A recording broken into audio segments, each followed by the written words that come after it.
time because we're being live streamed. And thank you so much, Fort Bragg High School team.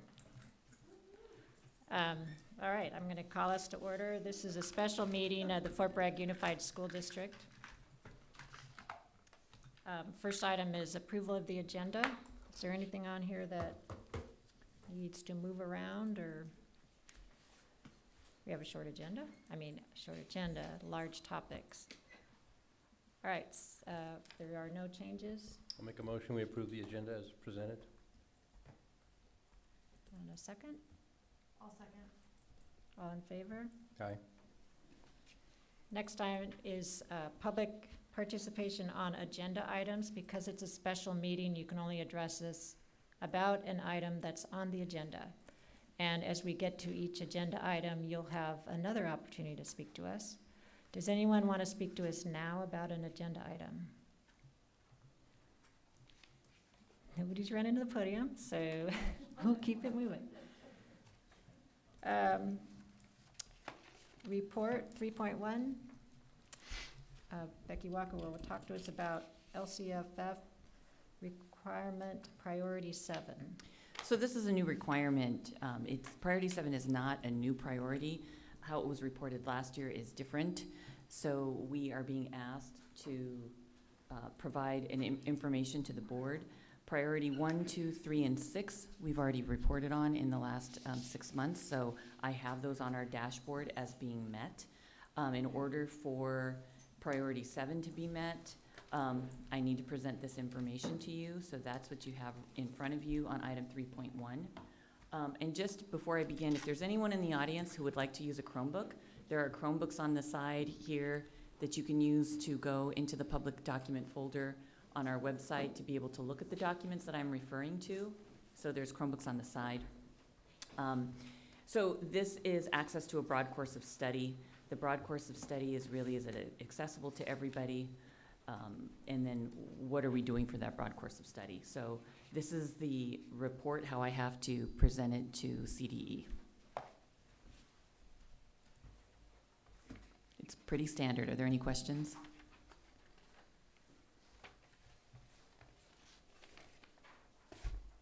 Are you gonna, I think especially since people might be watching and listening, if you could just summarize what this report's about? I know we have a lot to talk about, but. So the first one says briefly identify the locally selected measures or tools that the LEA is using to track the extent to which all students have access to a broad course of study, unduplicated student groups and individuals with exceptional needs.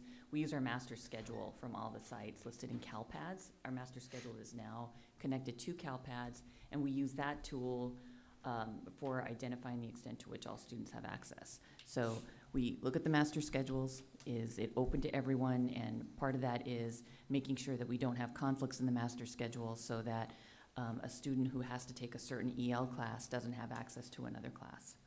Make sense? Mm-hmm.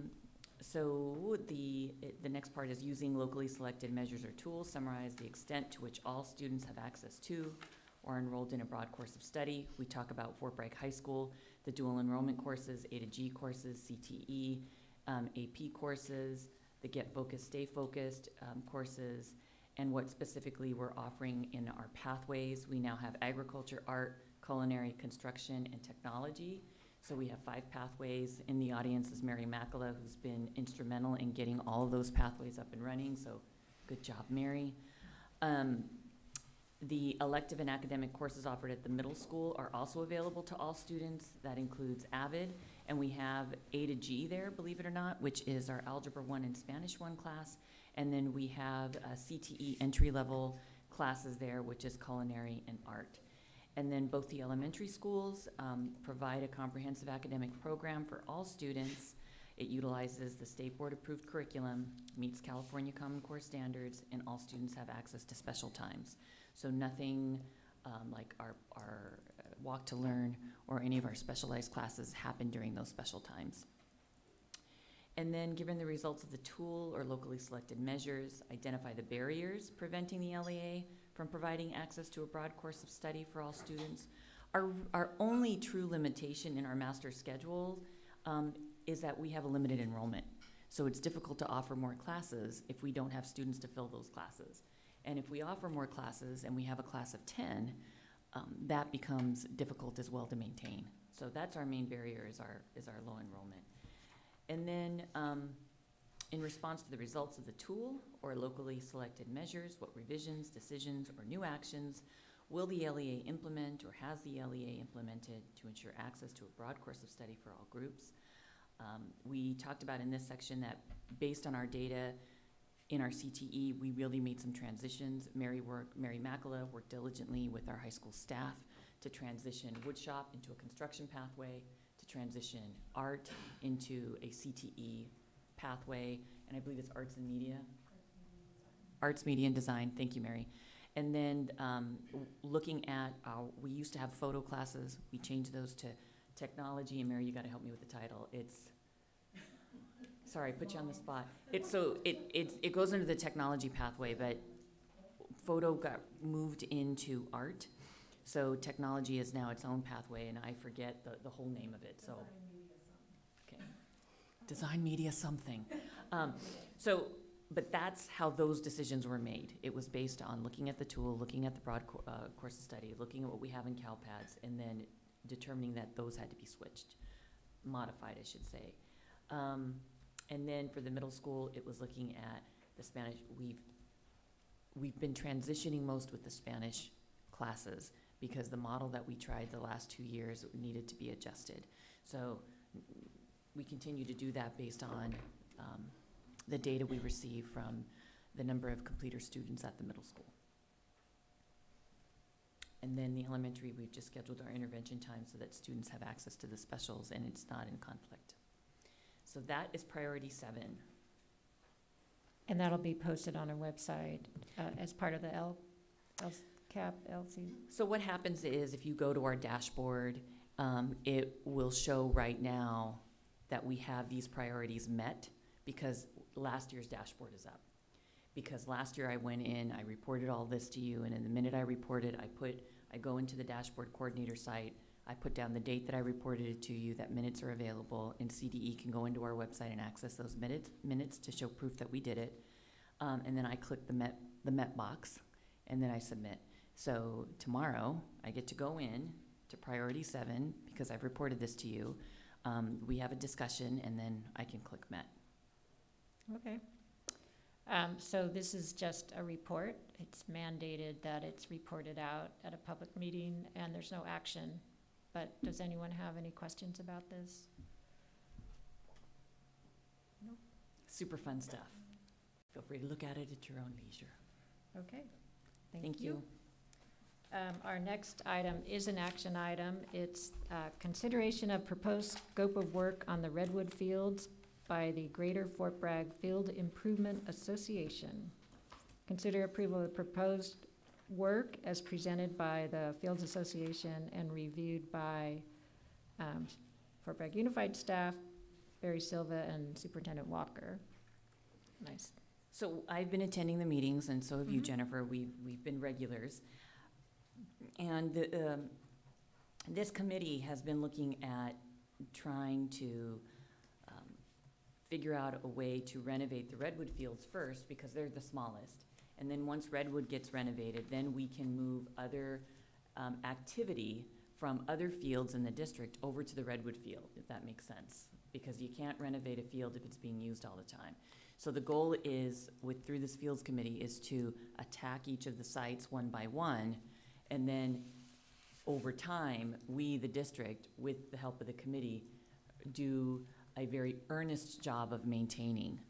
So what you have in your packet are the plans that the committee has developed with the use of an architect, and Jerry Murphy is here if you have any questions for him. But there's nothing in here that is that the district would find unreasonable. It's a very ambitious, it's an ambitious plan. I'm excited for the ambition. I hope we can get it off the ground and running. Both Barry and I reviewed it, and there's nothing in here that we're terribly concerned about. We don't know necessarily if the committee is going to be able to raise the money for the type of track it wants, but you got to dream big and then scale back if you need to. So are there any questions about this? And Jerry Murphy's here. Thanks for coming, Jerry. Certainly, that's what I'm here for, is answer any questions that anybody may have. And we're being filmed and recorded tonight, so any questions are going to go to the podium tonight. Do you have Come on up. questions? Do you want to know what the changes are? Yeah, come on up, Jerry, if you wouldn't mind, please, we'll save you. Watch the cords.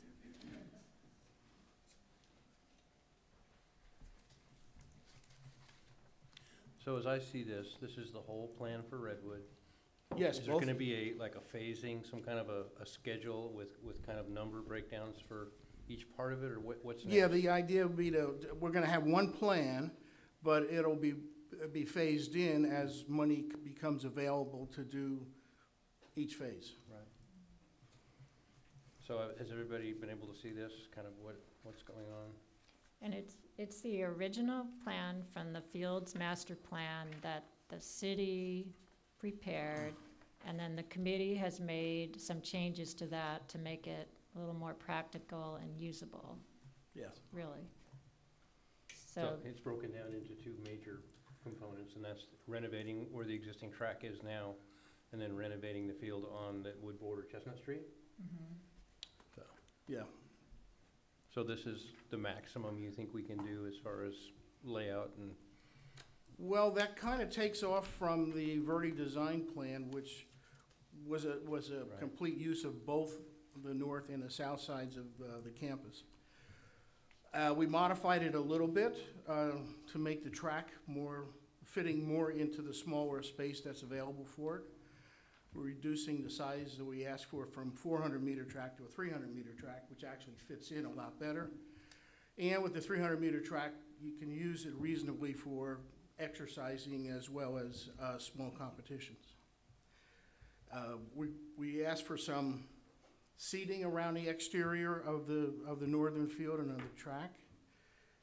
Some solar lights around the exterior of the track, especially for evening workouts. And then on the southern side, it is basically a big field, a big open field.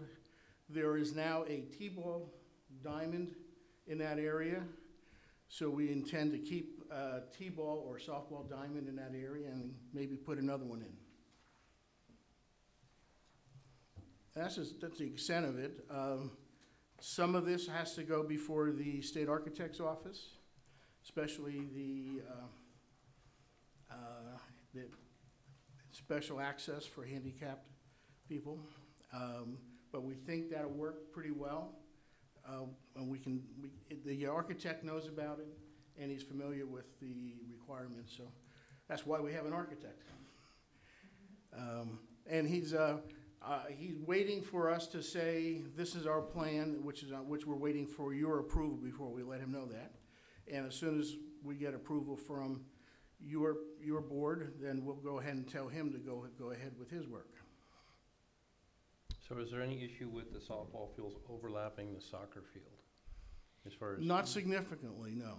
They're Wouldn't- both both the softball field and the t-ball field are in the corners of the large area that the soccer field would be in.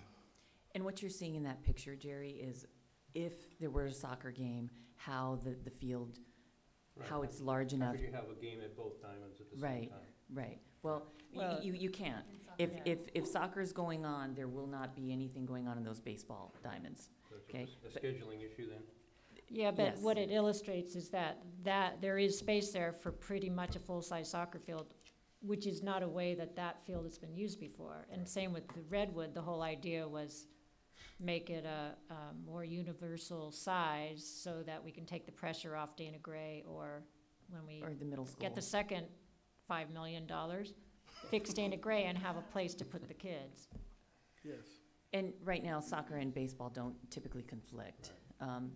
So the idea is to show you that there's space for multi-uses. And the reason why this needs to be approved by the board is because it's our facility. We can't really give the green light for people to go in and just start working on our fields. And I've already written, I believe a couple of months ago, more than that, I sent a letter to the architect letting them know that this committee was working on behalf of the district, because the architect needed to have permission from the board to be able to say, yeah, I'm gonna make plans through this outside group. Okay. Any questions from the board? Any questions from the public? No? Jerry, I was just curious if the softball diamonds are similar to at Dana Gray, where there's the high school softball field versus the middle school softball field, and then versus the t-ball field at Dana Gray. They're all different sizes. Yeah. Is there something comparable? What is shown here? Yeah, the t-ball field is smaller. It's a t-ball field. Right. And the softball field is typically a girls' softball field. And I believe those measurements that we're using are for that that kind of facility. Okay, so one t-ball and one middle school softball, or? No, high school. High school. High school Very good. softball. Okay. So it'll be usable for a variety of age groups. And so this plan here is, I thought I saw numbers somewhere, $40,000 to just, there was no numbers? Well, let's just say if you looked at Verde Design to do a similar plan that we have put down here, it was in the neighborhood of $2 million. We're going to do it for a little less. We're using the same model that we used to do the stadium. So basically, we're going to request donations from the public. We have requested them, and we are getting some donations from the public. We're going to be asking for businesses to help, and we're going to reward them, if you will call it a reward, by showing having a sign of some kind to show their support, much like the stadium shows their support with the signs there. So we did a good job with that stadium. I don't think we collected more than $300,000 in money to do a stadium that's probably worth 10 times that. Thank you. It's really a gift to our community. Thank you for all your work. Sure, well, that's what we're hoping to do with this. Continue the job. All right. There's no other questions. I'll look for a motion.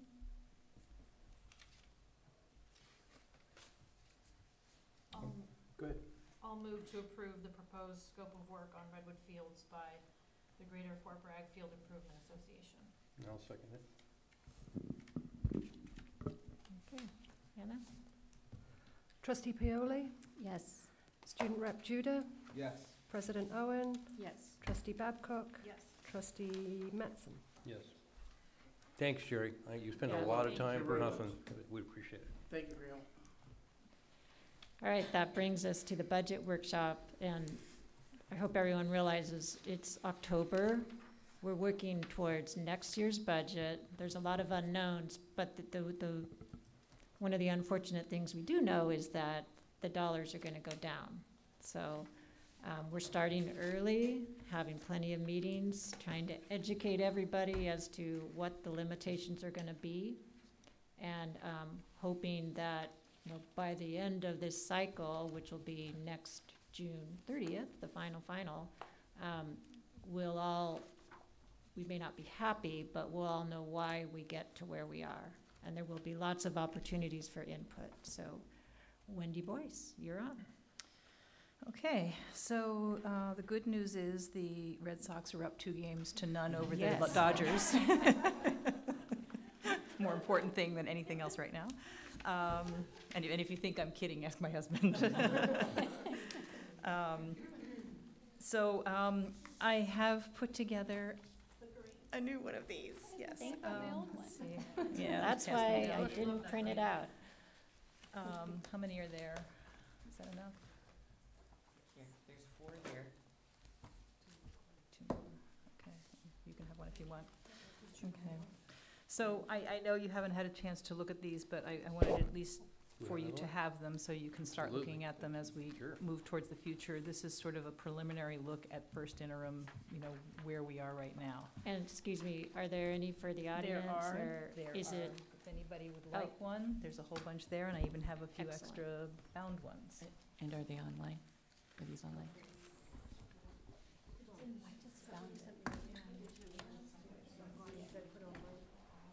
Yes, it's also available online in the Okay, board this is packet. online as well.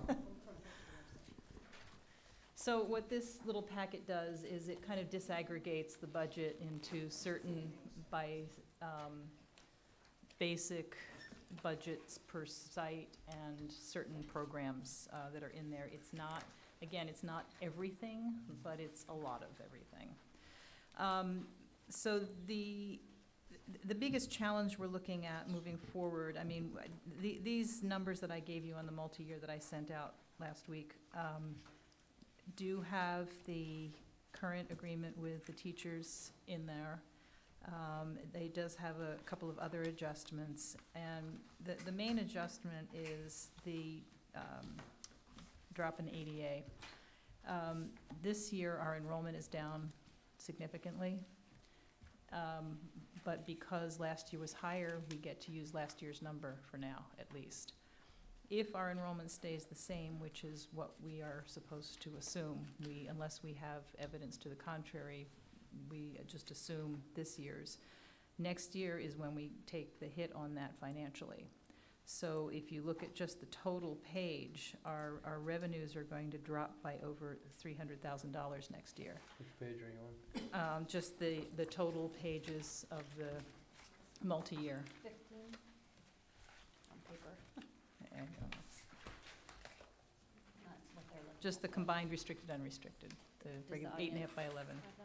That's on the, no, it's not in what was just handed out. It is on the website, and no, I don't have any more of those, I'm sorry.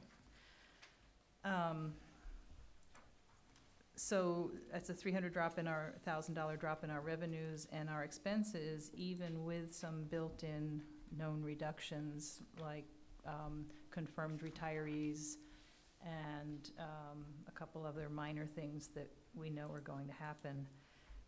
Our expenses are still going up $110,000. So that's a structural issue right there that we have to deal with. And then the next year, we will get the COLA, so the revenue will go back up by about $500,000, but our expenses are still going up too, so we're still gonna be deficit spending quite a bit in that third year. And we do end up with a positive available balance at the end of the third year, but it's not much of one, and it won't take much of a hiccup for that to go away. We know historically that generally we end up with a little more carryover than we budget because of positions that can't be filled, or positions that are only filled for part of the year, or other cost-saving things. So chances are that number will go up a little bit, but it's still not a real comfortable number.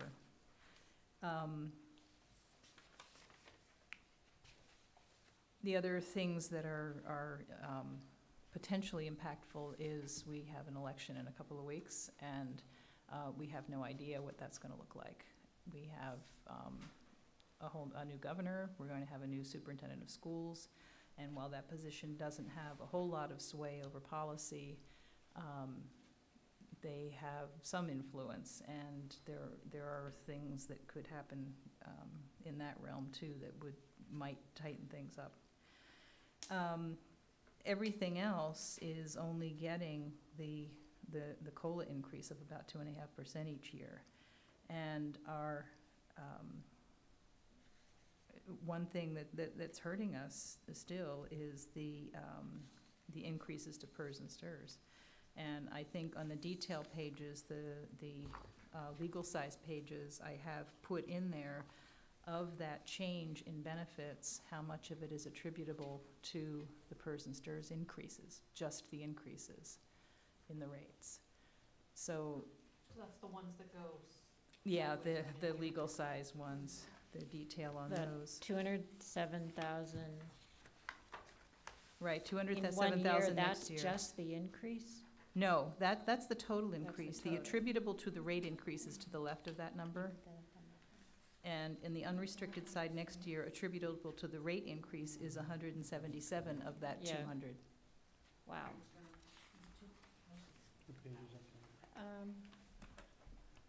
What page is that? When you get to the expenses after the revenue. Would be helpful. Oh, I do too. Do you have one? Yeah. Sorry, I'm asking if it can get put up there. Oh, It's either with the document. that would be, Okay, just remember which pouch it's in. it's on the Okay. page of mine. You want to put it on the PDF on there? That's easier than putting the Excel file up there. There it is. So while Thank you. technically we are fine the third year out, the trend is not good, and so we need to look at ways to change that trend. Another thing I thought of this week that I had, generally, I used to do a lot of work with our local special districts, which are quasi-governmental entities. And a lot of the way they do things is very similar to school districts and how they do their accounting. And one thing I always worked with them on is getting them to realize that reserves are important also.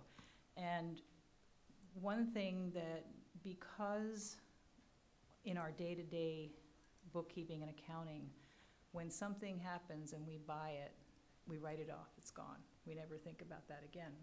The problem is we're using it up. And in regular businesses, what you do is you take it, you write it off over a little bit of time, and that's depreciation. And that tells you the rate at which you're using up that asset. And we do keep those kinds of schedules, but we're not compensating for it. We're not taking that into account in our bookkeeping. So we're not putting anything away to replace the assets that are being used up, our buildings and our equipment and all that. So it's something that, in the same vein with reserves, we should be thinking about, because the state, during the economic downturn, said you don't have to contribute to deferred maintenance anymore. And that was sort of forcing everybody to take that into account. And we haven't been since they told us we didn't have to. So, So other than deferred maintenance and, say, transportation, which should be pretty big ones, what would be some other examples? Just supplies in general, textbooks, so, those kind of things? of things that we're not, mostly buildings, Right. So facilities. we have to start You know, contributing to that fund now, right? Well, it's another reason to work on having some reserves, because even though there's always, there's usually some state funding available for facilities and other ways to fund facilities, there are smaller things about facilities and equipment that don't wear out, like our buses. We don't have any money set aside to replace a bus if it goes down. What are you funding, because I can put under the document? What? What are you talking about? It's the MYP, it's the thing, no, it's the thing in the packet, I put that's in the the packet. combined on It's on the top. thumb drive.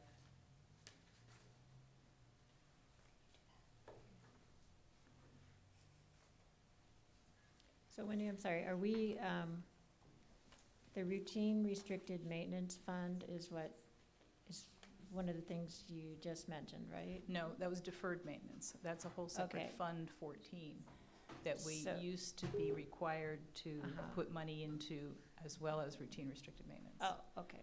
And that was meant to be collecting dollars to replace things down the road. Well, because the routine restricted maintenance, we're never Kind allowed of to touch. ongoing stuff, right, So we need something in addition to that to actually replace. exactly, Okay. right.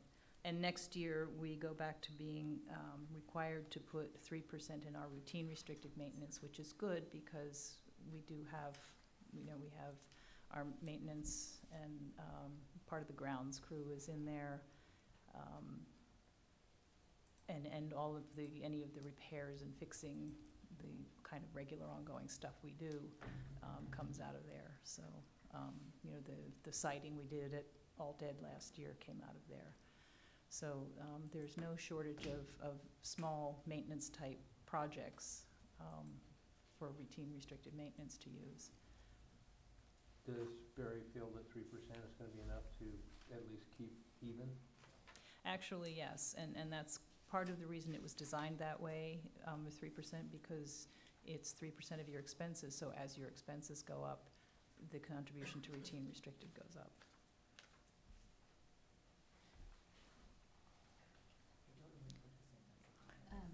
You can use my paper, because you were on page 15 talking about the available balances, so we could put that up, these 2 pages on the document.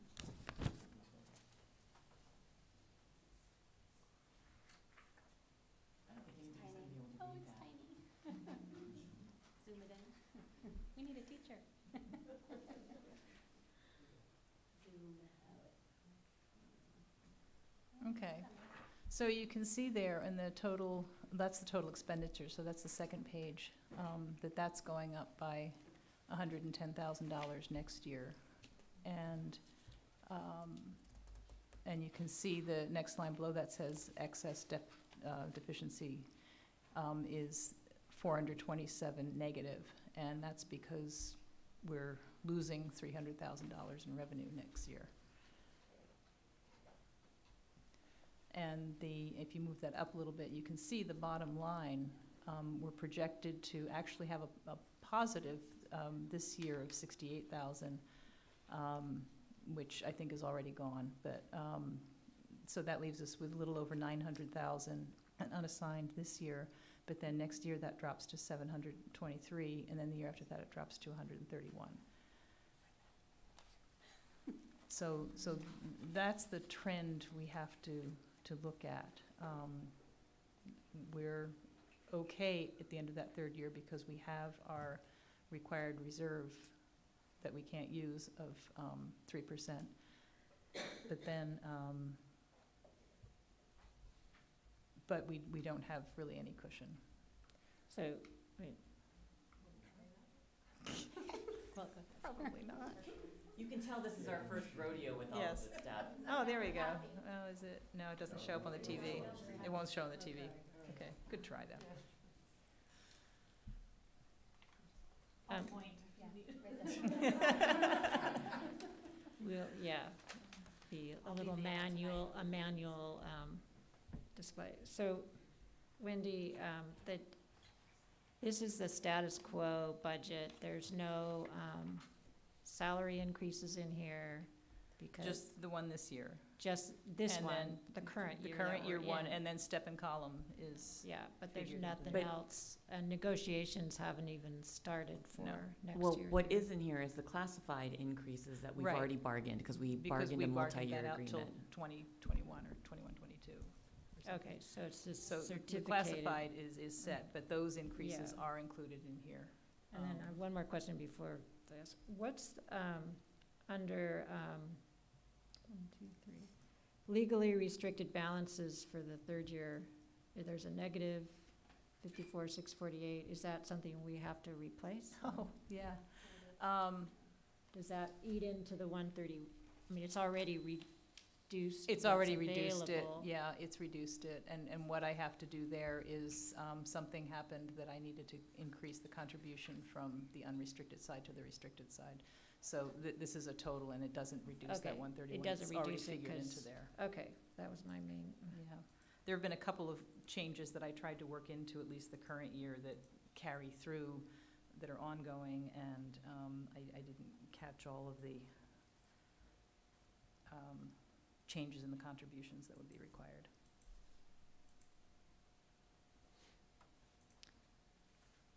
You want to walk us through why well, if we were to present this budget to the county, they would ask us how we were going to get here. In this version, are there already some assumed cuts? The only thing I've assumed is, well, and these aren't assumptions really, we have confirmed retirees that are the replacement of which has been taken into account. Other than that, not really. I have assumed I do have an assumption in for not quite as much of the breakfast in the classroom amount. I think I have 60,000 calculated in there for net revenue on that, and that may end up being a little bit higher. And we do have a hoped for reduction in 1920 for there, but no actual plan for doing it. And other than that, we're spending down carryover and other and deferred revenue.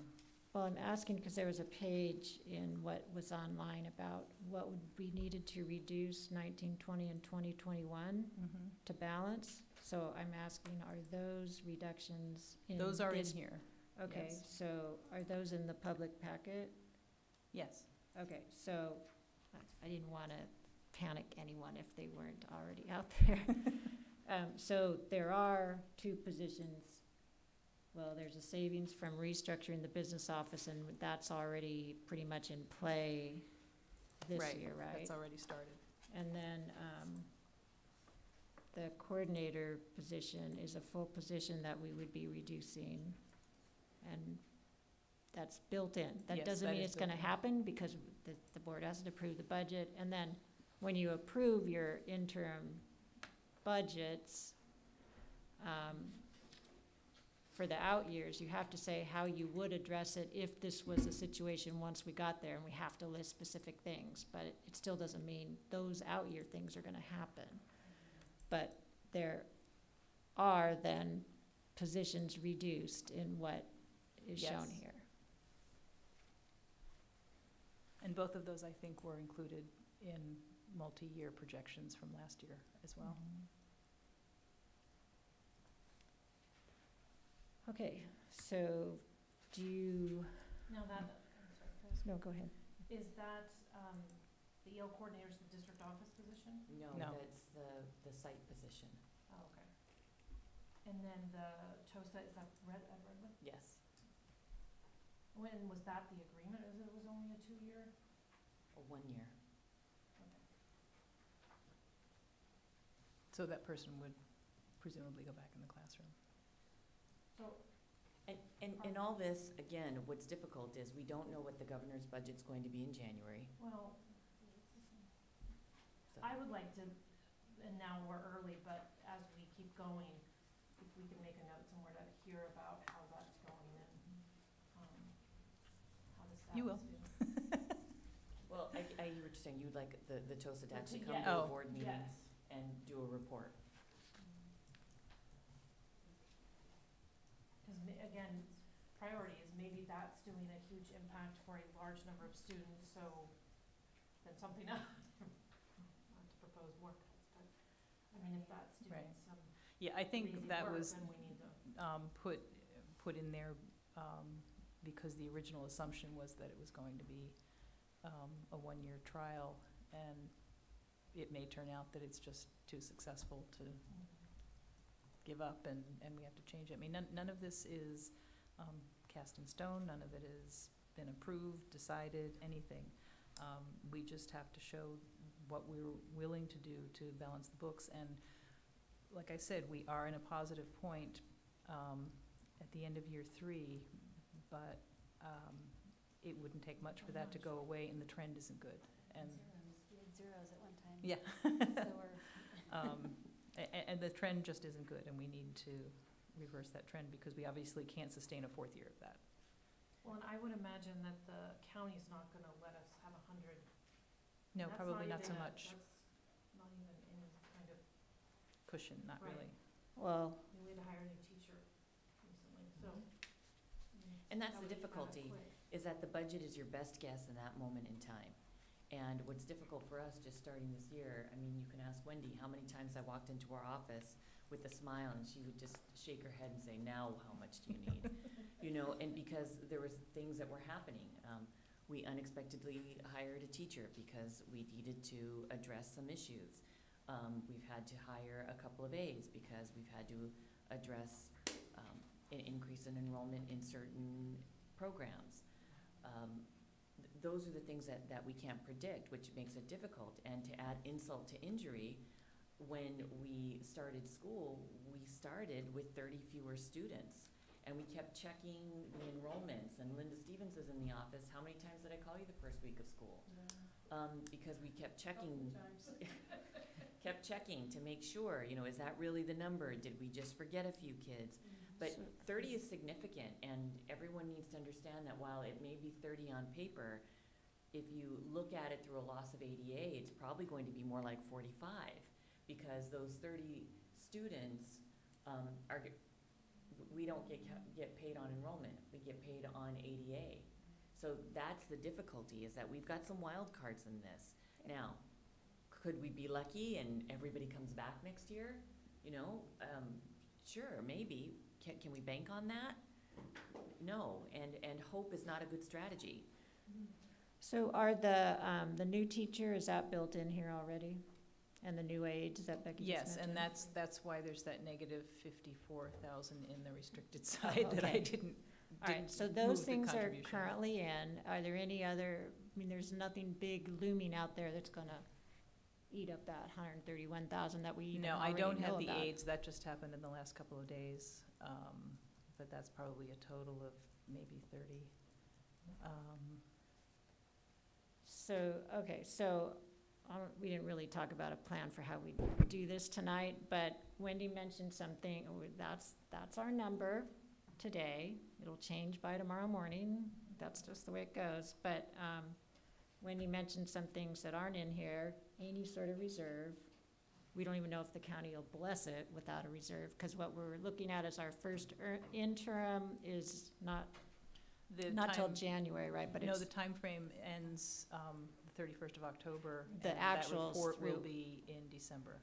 right. So it's actuals through October 31st. So that's coming up, and that's the time at which we have to have something, whatever level they want, however big they want that number. They're going to tell us. How big was it when they didn't reject it last time? It wasn't actually a lot different than that. The concern is not that there isn't leftover, the concern is the trend in the decreases. That's, The structural deficit. right, that's where Deficit. they'll hound us this time. So our goal by the time, I don't know if by the time of the first interim, depending on what they make us Certainly do, by but second our interim. goal for the budget year and the out year is to eliminate the structural deficit, which is a much bigger number. Like that's the 497 and the Right. 197,000. Yeah, that's the 540 next year and 6 something. I can't see it from here. So it's the loss, it's our revenues less our expenses creates a loss in each of these 3 years, and that's the part that doesn't fly. We may squeak by with carryovers and make that available, meet our reserve requirements, but they do not like that structural deficit, which of course they shouldn't. The thing is, I mean, we have survived on supposedly a structural deficit for like approximately 19 years. And, you know, we get by, and it's because of the funky accounting, but what we believe is this is a real structural deficit, and we need to find a way to plug that hole. I'm sorry. Yeah, What while makes- also establishing some reserve accounts. So, What makes this a little trickier for us is what you just said, while establishing the reserves accounts. Because in the past, let's say 10 years ago when we were at this position, we had, I believe, probably a reserve that was at 12 or 15%. no, So never.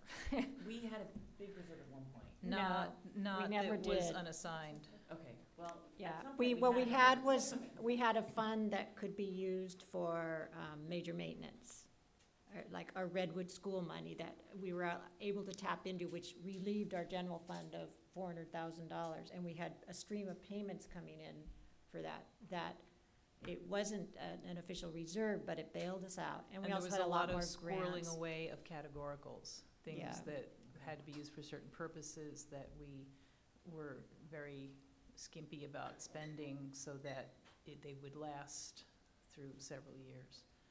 So the point that I'm trying to make is we don't have that. We don't have it though. Right? Yeah, We don't right. have much swirling that we can kind of look into, and swirling is a technical word. But we don't have many little accounts that we can look at and say, okay, we can pull it from this pot of money or this pot of money. And that's why the conundrum is a little bit more intense for us right now, because there aren't pockets of money that we can say, okay, worst case scenario, we can pull it from here. We see this deficit trend, and what we need to do is figure out how to free up ongoing money. That is the million-dollar question right there. And so when we talk about this, if we could free up, and I mean, just to be realistic with folks, if we could free up about $250,000 in ongoing money, that would keep us afloat for the next couple of budgets, because the hope and prayer, right? The hope and prayer is that as we go through, that the governor, the legislature will say, okay, we're going to adjust this, this, and this. There's still hope in AXA and CSBA. Those are two organizations that are hopeful that at some point the legislature is going to say, we are no longer going to fund you on ADA, we're gonna fund you on enrollment. That would be huge for us at Fort Bragg Unified. So there's always lots of things in the background that we're hopeful for. Hope is not a strategy. So we need to figure out how to look at what we're doing and how to free up some ongoing money, in truth, to keep us afloat. It is not realistic for us to think that we are going to slash $600,000 from our current state of the budget and be able to do the same things that we're doing now, okay? And the difficulty is school financing is the wonkiest way to live, because we are given our budget in January, then it's revised in May, and it may get revised again before July 1, and then it's based on an average daily attendance that doesn't support our enrollment. So even though we have 1,790 kids enrolled in Fort Bragg Unified, we're only paid on 1,630 of them, but we still have to have 1,790 seats, books, meals, right? All those things. And that's why this is just so ridiculously frustrating, because we have to plan and prepare for all those kids. So I'm on a rant, so I will stop. The point is that if we could look at our budget and if we could free up about $250,000 of ongoing money, in truth, that little bit will keep us afloat until the next shoe drops, right? So that's kind of where we're at, and none of us want this to be a surprise. So the question becomes, what are our priorities? What can we look at to get ongoing dollars freed up so that we can breathe?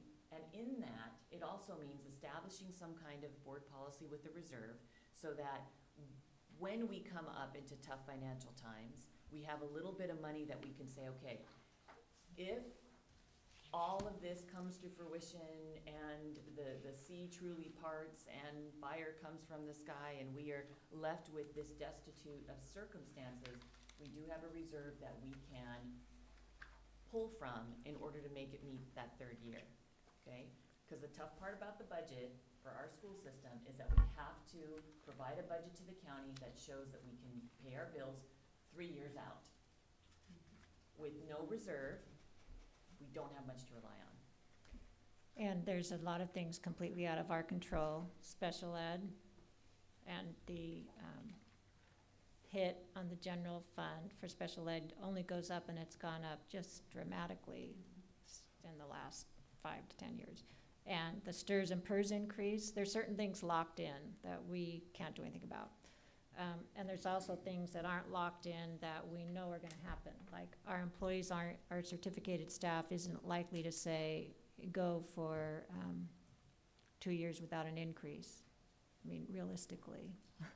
And so we talked about using the workshops to work on our priorities.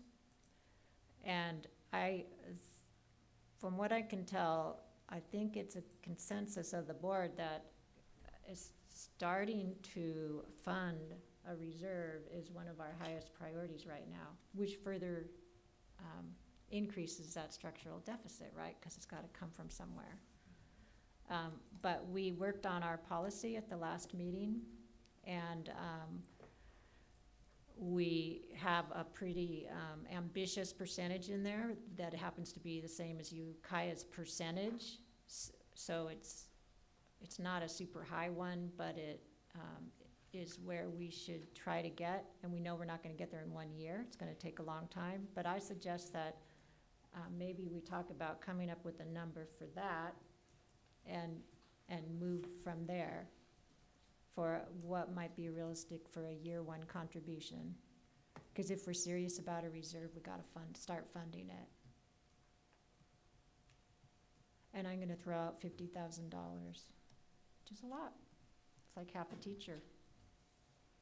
You mean as a starting point to put in the reserve annually? Maybe it should be 10. How much did you say? I said 50.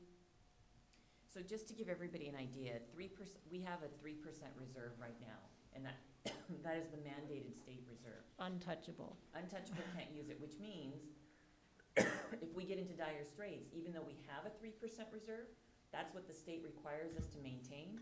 So if we get into dire straits, we can't say, well, go touch the 3% reserve. Make sense? Our 3% reserve is right around 650,000, 620? 685 Goes up to is, and even 700 by the third by year the out. third year. okay, so let's say 700,000 right now. 700,000 is our 3% reserve. So when Jennifer says, let's put $50,000 away a year, okay?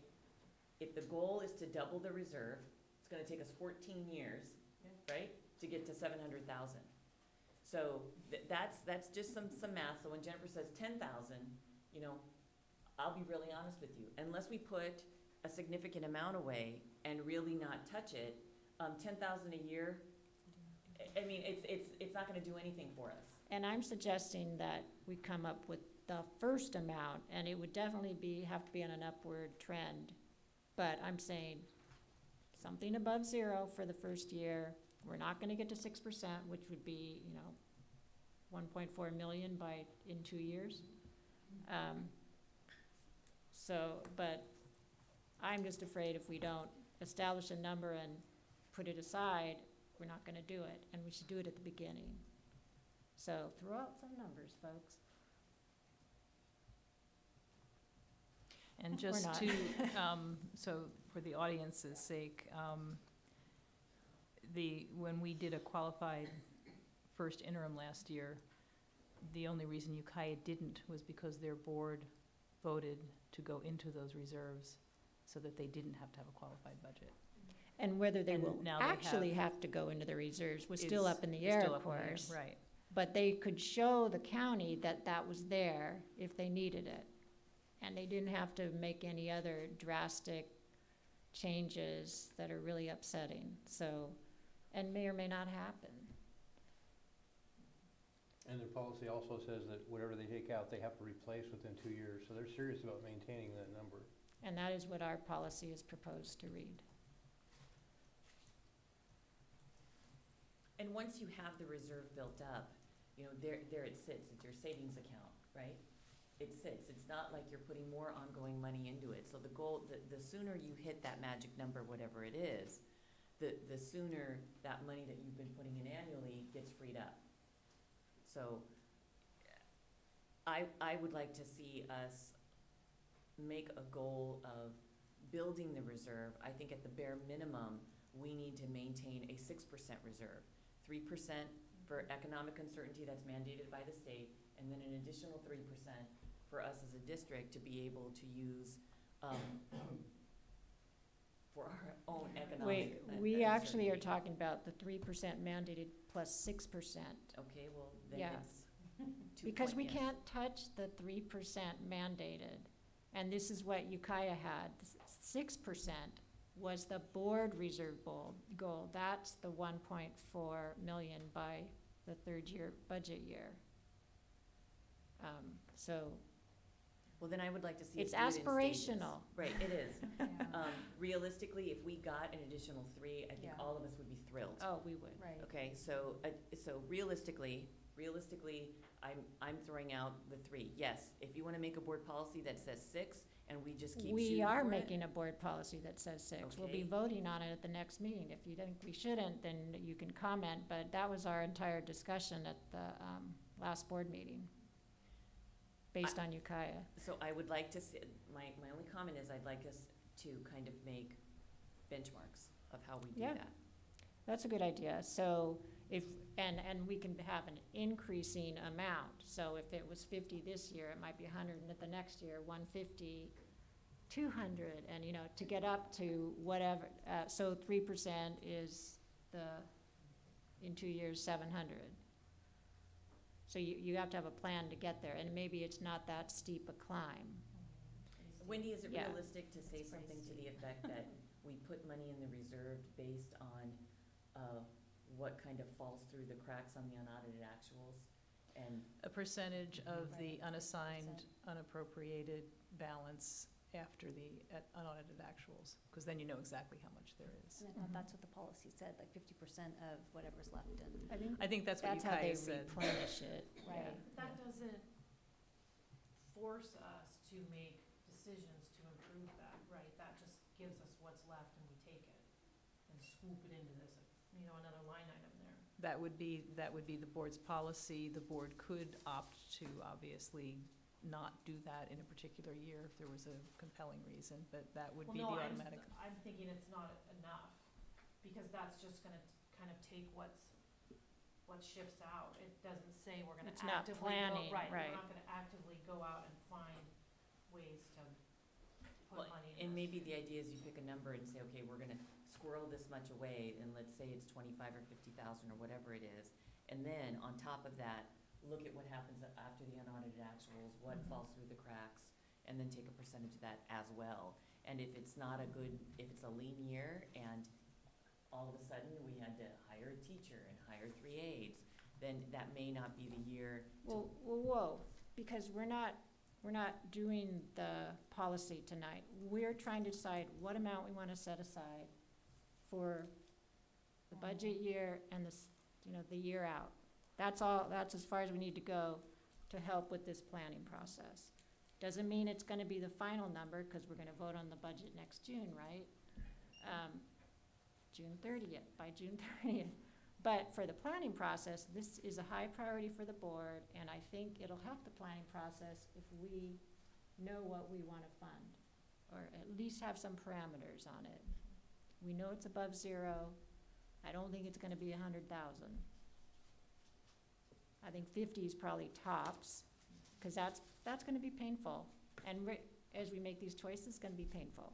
Because that'll make our reduction 300,000 if we did 50. Because you just said 250 would be a good number, so we'd be. Yeah, then we'd be looking for 250 plus, whatever this is. But if you're setting priorities, it's really nice to have a number attached to the priority, as it helps us to know what our next step is. Well, let's start with 50, and as we keep having these meetings and know as the budgets come through, I mean, it's not in the As a ball. cap, Right, or as a goal. yeah. How the kids get out of football. As soon as I heard your number. It is when I- football ends. Yeah. I didn't get my county alert, so it must be okay. So I have, another, was it 10 years ago when we made it, we, meaning the district, made it through, when everybody else was making huge cuts? 2009. So Started in I'm 2009. curious, and I know you guys don't remember this off the top of your head, but. That was the squirreling away of So, categoricals. I'm wondering, okay, so it really wasn't, Mhm. like, we couldn't go look at that extra No. and see what And they their- also reduced the required contribution to the routine restricted maintenance down to 1%. Okay, so that's what you were saying earlier. But I was thinking if we could kind of look at that and see State. what amount saved us back then and maybe shoot, because We that did a- worked, I mean. Well, I mean, I can just visualize the cut list and the conversation was really awful. Every year. But we did, and every year, and we haven't restored, many of those things. But it was very broad too. I mean, there were a lot of things listed. And we didn't have to go that deep, as it turned out. But yeah. And we generally don't, you know. Yeah, we generally We don't. generally don't. Well, I remember that year quite vividly, because that was when my first child was starting kindergarten, and it was no transportation, no library, everything was shut down, and none of it happened. But it was very panicky for everyone. But we did try certain things that we have since ended because they really didn't work. Like, at one point, we charged for the school buses, not for low-income families, but everybody else. Made some really small amount of money, and it was a huge amount of work. So, sorry, we're not gonna try that again. We tried to eliminate athletic transportation. Well, it's not safe. You know, we do have a responsibility to keep our kids safe. And we cut away at it, but we put things back if they absolutely didn't work. So a lot of things that were on that cut list, we can probably eliminate from the start. And what we did was have each site was asked to come up with their priorities and things that weren't their top priorities. Boy, that was painful. But the alternative is we come up with our priorities and they may not match everybody else's. And I should mention that we all got 2 emails from 2 parents, one in support of the arts at the elementary school, and one in support of funding for athletics. 2 for funding of There was a athletics. third, yeah. Was there a third one? Yeah. Oh, okay, I didn't see that one. And so we're getting already input about what people want to hang on to. What we really need is, so how are we going to hang on to it? And what happens when we only hear what people want to keep is we're left with, well, we can't keep the whole array, and then we have to decide. So we're really hoping to make it a more, it's hard, but how do we make the priority settings more inclusive and productive? So some of the things that I think we need to look at is we need to look at what's over budget and why, and what can we do to help find a solution for some of those things. One of the things is kudos. We are overspending that budget now by $57,000 a year. So what are we doing about it? We've asked Kate Vino and Bessie Glossinger to join us to do a fact-finding mission. They are going to visit each of the 3 sites. They're going to speak to the principal, the site coordinator, kudos parents, kudos staff, and then site staff, and also some of the kids. And then do kind of a fact-finding mission of how and why we are overspending by that much of the grant. Because in truth, we shouldn't be spending beyond the grant. And how much is that overage, and how much, Wendy, of a reduction did you project in this that gets us to that? Right now, it's projected to be about $55,000 contribution. And what is it now? Is that what it is now? That's what it is now for 18-19. Last year, it was about 80. No, I thought it was like 100. Well, but that's with the transportation. The actual ended up being, about 80, I think, last year. And what did you put in the budget for the 2 other years? The same, 55? Nothing. 0. So I it's said already. we are going to reduce that contribution. So that won't help us getting towards the 250 zero? plus the reserve, because So- it's already built in. But those are some of the things that we need to talk about, because then what happens if Kate and Bessie come back and say, this is what you're spending because of X, Y, and Z, and is your priority to change some of it? Pilar is working very diligently to bring more money in from food services so that the contribution that we have on the budget right now is lessened. But one of the things that we have to talk about as a board, what is the priority? Because Right, but, okay, so now tell me, for nutrition, how much of a reduction is built in that got us to that? Because if we do need to restore that, that'll add to the 250. Right. So I have, for this year, I have 240,000 currently budgeted. As an And- overage? Or, Right. I'm sorry to call it an overage. The general fund contribution to nutrition services is budgeted to be about 240,000. And now- that's this year. Yeah. That never comes to total fruition because there are always positions that don't get filled. So Okay. we always end up, 20,000 at least, less than that. And what's So in the- realistically, it's probably more like, 210. Mhm. But that includes a $60,000 increase in revenue from the breakfast in the classroom. And so what's the general fund contribution in the budget year? So our wish list is that that goes down by another 60. And that's built in That's built to in. arrive at this. And then what's in the second year out? Maintaining that. Okay. So if Becky's right, if we're not able to do that, or if in order to do that, it would be so heinous that no one wants to do it, then that number goes down by some amount. I mean, the available goes yes. down. So those we'll need to be keeping an eye on those. So then we're still looking for another 250 or so, Plus our, plus the reserve contribution.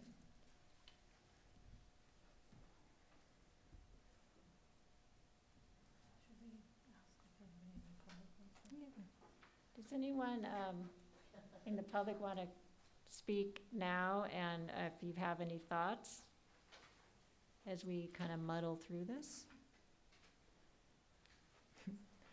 If you do, because we're being recorded, I'm going to ask you to come to the podium. We didn't ask that last week because we didn't have recording going on, but we're going to formalize it a little tonight. But I don't want to discourage you, so feel free to pop up and speak.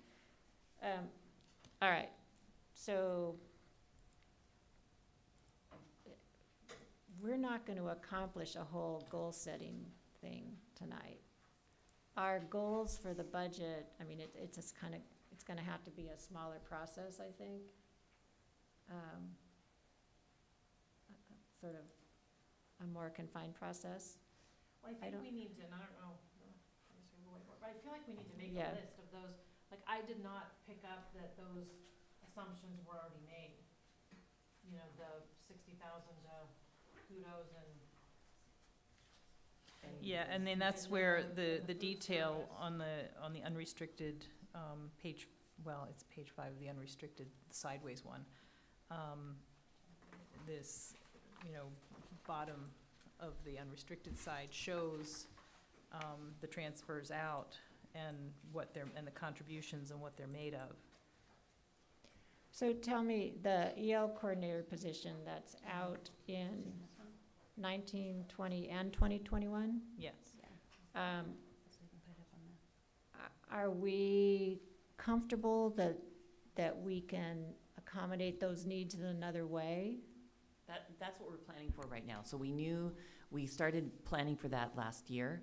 So this year, we're looking at moving those duties over to the intervention teachers at Redwood and Dana Gray, and then having the EL, the curriculum director take on that for the middle school and high school. And if that can't be accomplished, then we'll be going back to FBDTA and exploring stipend positions again. But for right now, the goal is to try it under that model. So we've shifted some of the duties of the intervention teachers at Redwood and Dana Gray. We've shifted the timing that we have in intervention so that it happens at a specific period. And then the current EL coordinator for those two sites is working with the two intervention teachers to take over those duties. So the training is happening right now, or that's what we hope is happening, so that at the beginning of next year, those duties go to those positions. Okay, and that's kind of, for me, the magic words is, but we have a plan. We have a plan. Yeah, and then you have to assess the plan, but, okay, that sounds good. So What like, if, and the restructuring of the business office, you're living with that already, right? Yes. mhm.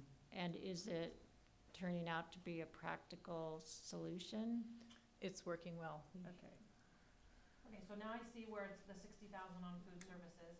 So, can you describe to us this eliminate contribution to alt ed? And then some more, is that? Adult more- ed. Is that more reduction to food service, becomes 70? What page are you on? Some of that is there, the 5 of the contribution to adult ed was not that big, so, yeah, So then it's it's 10. another wish list item. Let's see. Has adult ed, they don't usually need a general fund No, contribution, it was a do they? small amount, it was a couple thousand, and that may So not, most of that is food, yes. so food.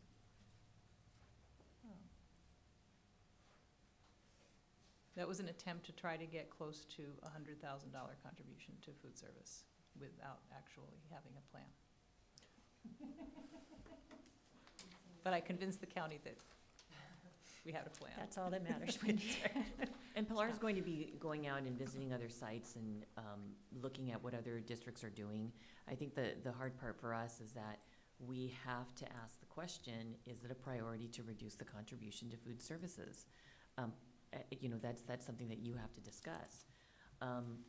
One of the things, I had a conversation with the garden teacher, because on paper, the teaching time for garden is not a full-time position.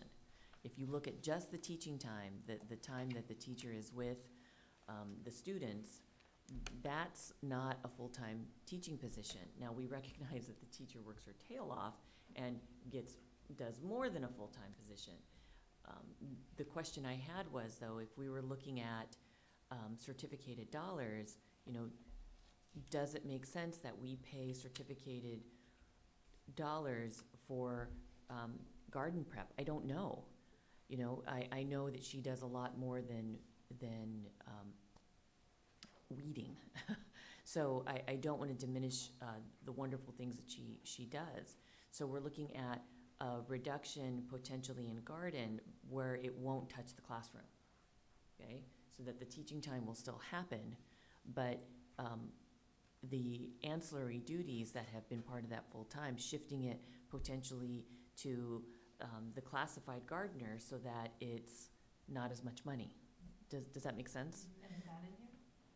So No. No, that's don't have not that there in there. yet. So those are some of the things that we're looking at. You know, we have lots of people who athletics is one of those things that people go back and forth with. Well, I will tell you, having been at the high school for a number of years, athletics is one of the few things that you can pinpoint on student achievement. We know it increases attendance. We know it increases student grades. We know that it has some direct benefits for students that you can see on paper. And in truth, the high school has the best attendance rate in the entire district. I believe almost 50% of our students are an athlete in some sport one way or another. So those are all good things. If we look at the athletic budget, the only thing I could see to potentially reduce in the athletic budget would be eliminating non-league transportation. So transportation to events that are not part of league competition, and the teams would have to fundraise for that. The hard part with that is that it's still gonna come out of the community somewhere. But that's really the only place I can see to cut from athletics, because I'm not gonna start picking and choosing what sport we're going to cut, and that goes into a whole nother Title IX issue. What, do you have a number for cutting non-league transportation for athletics? Wendy and I, to our best guess, is probably between 8,000 and 10,000. And how about if you were looking at the gardening position, would you make it like a 75%, or what was? Well, we're looking what's- at potentially 80 for next year, and then maybe 60 the year after. So- And that 20% reduction saves about 18,000.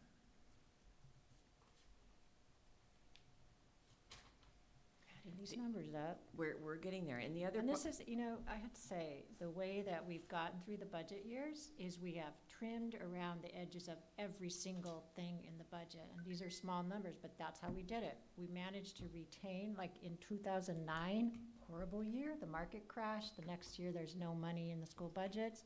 We kept our music program, 5th through 12th, and most other districts lost them at that point. Everybody had been just hanging on, and we kept ours through that whole time. We kept virtually everything. We lost some really precious things, but we held it together, nickel and diming, trimming around the edges, making everybody unhappy, everybody, which was okay, because we were all in the same boat. So this is how we, well, and the other thing, I mean, the reality is that 86% of our budget is staffing. yeah. It is impossible to look at any type of real systemic budget reductions without looking at staffing. So we need to look at staffing. Can we reduce by 1 FTE somewhere? Maybe. Am I brave enough right now to say where? No. And that's because that's a tricky little game. We have to make sure that if it's from the high school, the middle school, or the elementary schools, we have to maintain the class sizes that we have agreed upon in our contract. Is there some way we can shift and do things creatively to improve program and potentially reduce? Maybe.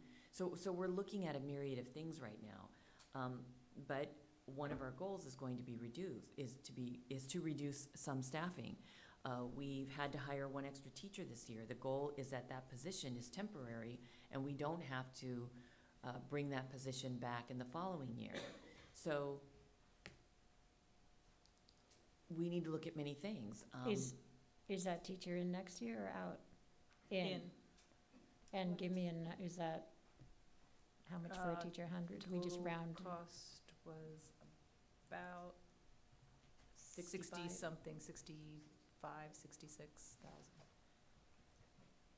That It's a full? first year beginning That with, teacher, so. with benefits? With Yes. benefits. So if we can shore up the programs that we have so that we can eliminate that position, that's a $65,000 savings. So staffing is something we need to consider. What else are you looking at, Becky? It's a good start. I mean, these are not things that make us happy, but trimming makes me happier than eliminating. We're looking at trimming. You know, I really don't want to touch transportation right now. However, if push came to shove and we eliminated transportation from bridge to bridge, that would save us about $45,000 annually. I don't know if that's a good move. I don't know if it's a good move, because getting our kids to school is how we make our money. So I'm just being really honest with you. Everybody has stories when we were kids. Well, we always had to walk both ways in the snow. Okay, so bridge to bridge, though, if we eliminated transportation from bridge to bridge, it's $45,000. I don't know if we want to go there, but I'm throwing it out. We have eliminated, you voted at the last board meeting to eliminate the computer position, the computer aid position. That's already accounted for in this budget, I believe. Not sure I got that in there. Okay, so That was that might be an ongoing savings. Was that a full-time? It's a No. 5-hour position. 5 hours. So it's about, no, it's, I think, pardon?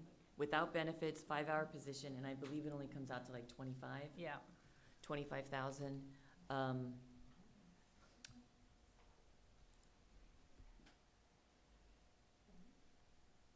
Other things that I twitch because there are other places where we could potentially cut if worse came to worse, but I don't know if they're good decisions. You know, we have 3 full-time groundskeepers. Well, you can't maintain the fields without that. So I'm not really, I'm not supportive of reducing there. Our custodial staff is tight. If we had to reduce by 1, could we cut corners, we could. I don't like doing that because I feel like the custodial staff is cleaning our classrooms is part of keeping our kids healthy. Well, and there's an example of something we did cut in the last round, and we were super happy to bring back because it wasn't working very well. Right. I mean, you can do it, yeah, but you're definitely losing. And the goal there was to keep it out of the classroom, you know, Mhm. keep programs going, trim around the edges, and that one was really hard to deal with. So one of the things we're doing at the county level is we're really looking at our special ed costs, and we're trying to do an audit and figure out why it is to a point that we are paying in Fort Bragg Unified about 62 cents on the dollar for special ed costs. That's a huge blow, whether people understand it or not, because it's federally mandated. We don't have a choice. We maintain ratios of staff to students, and that's done. We use the county ratio. So one of the things that we're looking at is why are our special ed numbers so high in Fort Bragg Unified, and what can we do to be more proactive and more preventative? And one of the things that comes up when I'm looking at Ukiah and Willits and even Mendocino and other districts who are very much like us, I'm talking to other superintendents and saying, okay, what are you doing? How are you paying 42 cents on the dollar and we're paying 62 cents on the dollar? One of those proactive approaches is having a counselor at every site to deal with social emotional issues and to start teaching those skills so that we know that, and helping the teachers implement that in their classroom so that students who have a tough time at home, it doesn't snowball, and then all of a sudden we have kids at middle school and high school level who are now classified ED. So the counseling position really lends itself to working with students, working with families, making connections so that the sooner we can have intervention at the younger grades, the better chance we have of shoring up those kiddos for the long term. Well, we have a halftime counselor between two elementary schools. I don't know if that's a good model, because what's happening is our psychologists then get sucked in to shore up where the counselor is at another site. So then our counselor becomes overwhelmed and overworked, and then the director of special programs comes to me and says, you know, Becky, we really need another psychologist. No, we don't. I love our psychologists. They work really hard, but it's kind of like the chicken and the egg. Where do we do one to save with the other? We need to be more proactive in our approach. So I'm hoping that the county is able to enlighten us on what we can do to help mitigate some of these costs, because the three things that are impacting the budget more than anything right now, increase to PERS, increase to STIRS, special ed. Those three things are drowning this district. Now, did you just say there is an audit happening now? Yes, right now. So I'm hopeful for that. The other thing that I'd like us to really have a robust conversation about is living within our means. I don't know what the answer is with nutrition services. We are given a base grant for food. We spend right now $200,000 above that. I know the food is great. How many times do I walk into Redwood and ask Celie, what do you have today? I'm hungry. And it's always fresh made food. When I go into Dana Gray, it's always fresh made food. Every time I go into the high school, I make sure I get the chicken Caesar salad because it's my favorite. You know, it's all fresh made food. And that's a good thing. And when you speak to Pilar, she will tell you that's much more cost effective than doing anything prepackaged. I don't know what the answer is for food services. If that's the priority and we continue at that, then that's ongoing dollars. And that's something, I'm telling you very honestly, I don't know the answer to that, which is why we're sending Pilar out to go look at other districts that have zero contribution of their general fund to nutrition services. So you're saying it's not the food? Because I would have assumed that's where some of that 200,000 is coming from. Well, and in talking to Pilar, and she's here, sure, go right ahead. One of the things, when I was talking with Bessie, you know, what's difficult is fresh food is cheaper than packaged food. The hard part with fresh food is that when it's cooked, it's done. When you do, I mean, you cook it, you feed it, you're not bringing it back and serving it again. That's what I mean. When you cook it, you're giving me a blank look. That's the truth of most foods that are gonna be going on at lunch. Once it's heated and it's out, you can reuse packaged cold foods, but if it's hot and it's, take us back to 2003, 2004, 2005, when 100% of this district was processed foods. Things basically come out of a box or heated up, they're served. If the kids don't eat it, it goes in the trash. It doesn't come back and get reused. So It's not possible. is there some kind of a combination, like for instance, and I don't, please, And I want to give a little perspective on the food cost too. I just been crunching some numbers on 2017 actuals. Food was only 30% of our budget. I looked up a School Nutrition Association report on the averages nationwide. Unfortunately, their data went back to 05-06. At that point, 37% of the budget was the average.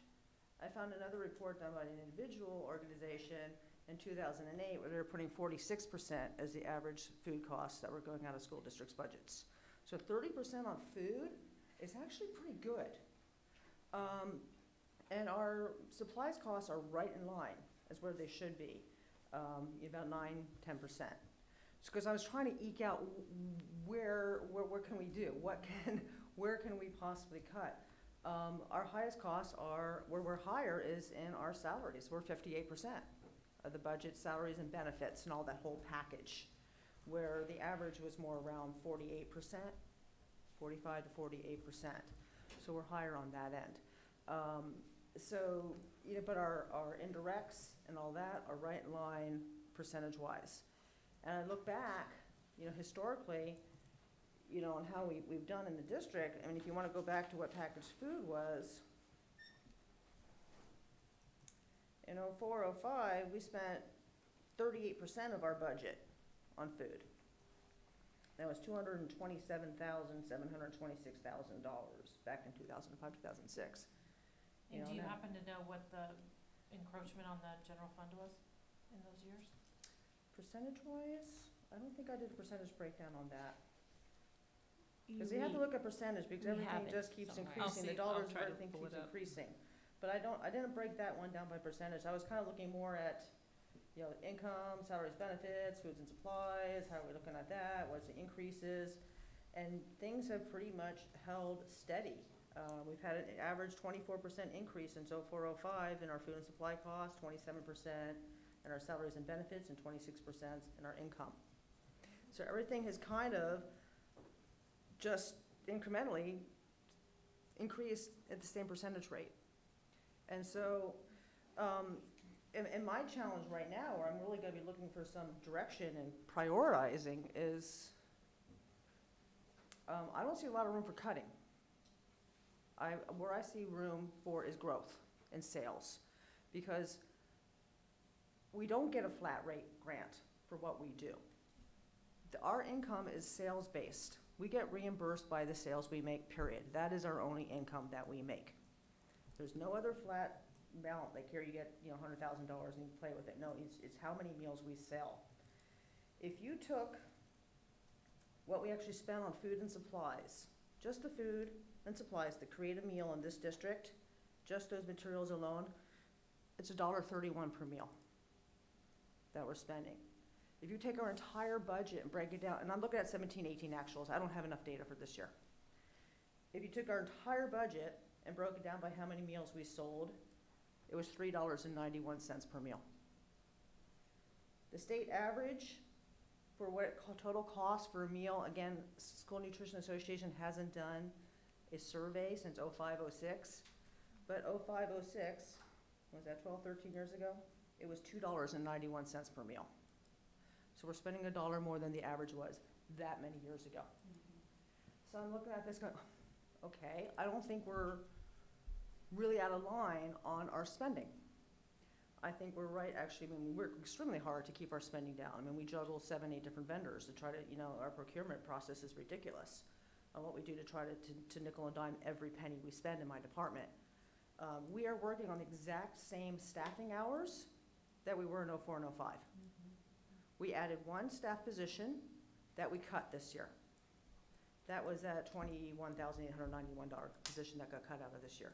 That was the only position that got added outside of the supper program. that one 3-hour position supper program, and that supper program's not being accounted in any of this. I'm just looking at the base, what we must do, breakfast and lunch. So we got the same amount of people, same amount of hours that 12, 13 years ago were doing 100% processed food that was costing the district more.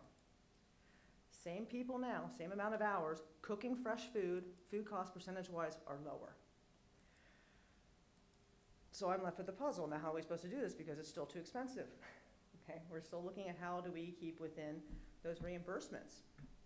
And that's a real challenge.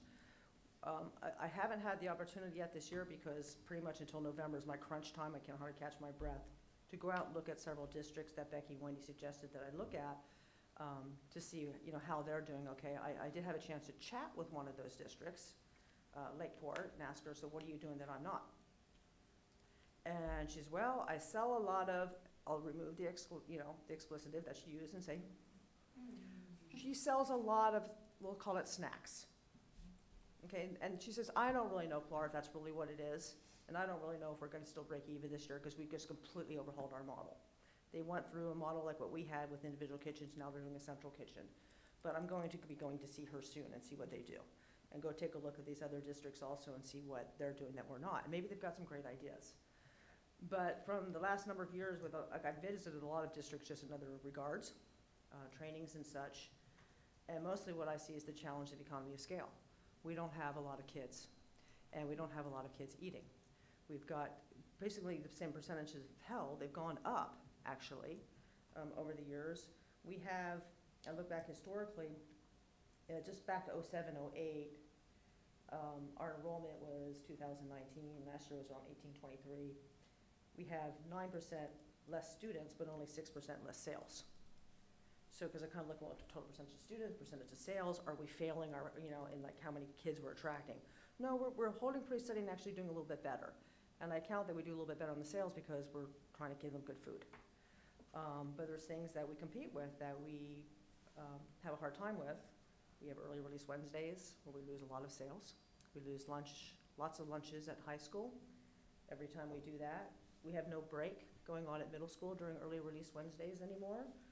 That alone right there, just projecting out the averages of sales and the percentage of free reduce, and that's about $27,000 worth of lost revenue right there because of that structure. We have an open campus at high school. Kids leave for lunch. Would they eat with us if they stayed? I don't know, but maybe more likely. So my instinct is what we need to do is increase sales because I don't see a whole lot of room for cutting. Based on the structure that we have now. Correct. And I've been speaking with California Department of Ed, our nutrition consultant there, saying, hey, look, these are different things we're thinking of, what do you think, would this really save money? And she validated a lot of my thoughts in the sense that, well, you still need the same, pretty much close to the same amount of people if you're gonna do 100% processed food. They still need to be there heating and serving and doing points of sales and everything else. She observes schools all over the state. She says you might cut a few hours out, but it's really hard to find people to come in for just 2 hours during the day to take points of sale counts. Some schools use site secretaries to do this sort of business. So those are options. There's a lot of schools use central kitchens. We don't have that facility at this point. Is it something to consider? Well, sure, but that would cost you, when you want to do a serious analysis of what is the cost to create such a facility and what you're going to save in the long run. I don't know. I can't even speculate on that one at this point. But I'll be looking at their models to see what they do, and maybe that's something the district wants to investigate, but that's not going to be any quick fix right there. That's a long-term project if you're looking into going down that route, because we don't have existing facilities for that. And then you're adding vans, you're adding transportation issues, you're adding hot holding. There's a lot of things that go into transporting, and you still need people. You still need people to make it happen. So, immediate thoughts were, increasing sales while we're doing breakfast in the classroom. That right there is generating a lot of extra funds because we increase the sales. Same amount of labor, a lot more sales, more revenue. So that helps. There's thoughts I've had for, high school, grab and go karts on their way out to the parking lots. How much more would it generate? I don't know, but it's a possibility. So, But when you start looking at things of what was suggested to me by this other district who's making money, where I feel a little challenged, quite honestly, is when I came in here, originally, this district was 100% processed food. There was lots of junk food on campus. People were extremely unhappy.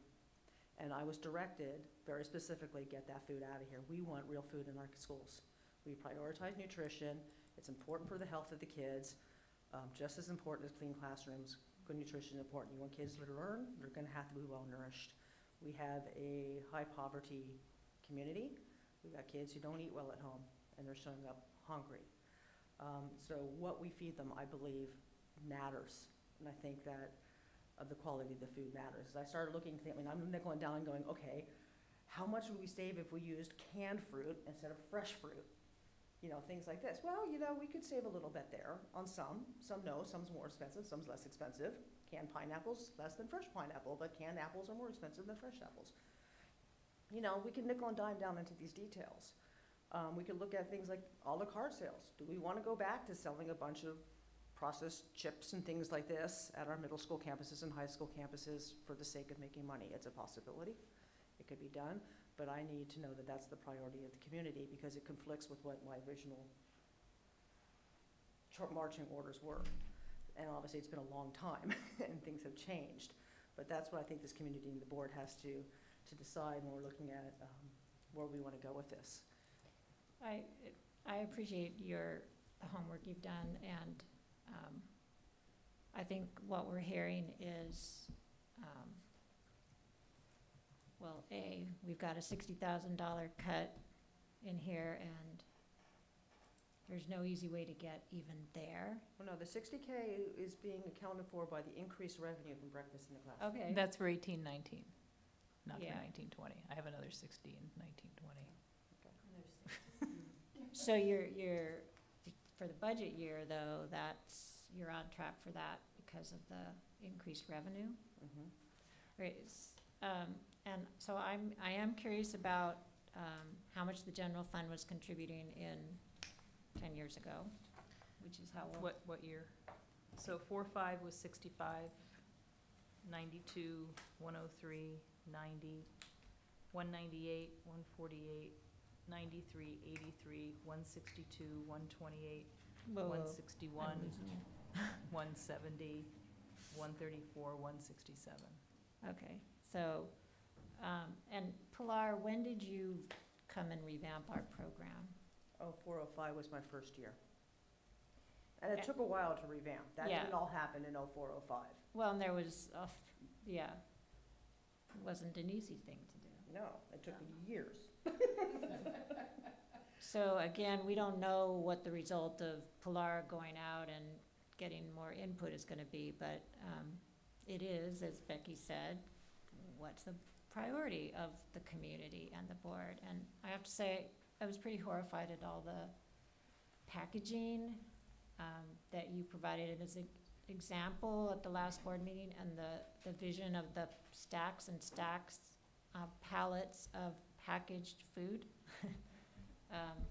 It's kind of hard, Yeah. even if it was packaged apple slices, because, you know, we all know we need to create less waste. Right? And I don't want to be the district that, you know, quadruples their garbage bill in 1 year, and it's garbage because it's plastic. There's not a whole lot you can do with it. So it's, I would say that 60,000 in the second year out may or may not be easy to achieve unless we go back to the old ways, which doesn't even sound like that would save us much I money. don't think it will. I don't think going back to processed food is gonna save us the money you're looking at. I think it's increasing sales is what we need to really focus on. So hopefully you'll get And, some, you know, and perhaps reintroducing à la carte sales. yeah, and I'm not But a they're- fan of that. Our I'm not either, kids but- are not, we do not have a particularly healthy group of kids in our district. They're not at particularly healthy weight in average. We have all those statistics. So I would be thinking about that if we were thinking about trying to make money off them by selling snacks that aren't a good nutritional choice. Yeah, because when they changed the whole guidelines around what snacks could and could not be sold on school campuses, and I could see, looking at this past 10-year analysis, a significant drop in sales once a la carte went away. Once we took out the deep fryers and we weren't serving big bowls of French fries every day at Fort Bragg High. Oh, Things like that happened, then we started getting rid, and then they really tightened down the guidelines what's even legal to sell.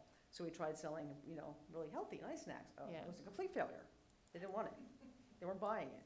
Well, your food manufacturers have done a remarkable job now of creating Red Hot Cheetos and everything else that can be compliant with school meal programs. And that's what I'm seeing some of these districts doing, is that they just have these little. Oh, thank you. I'm really not. Thanks, Mitchell.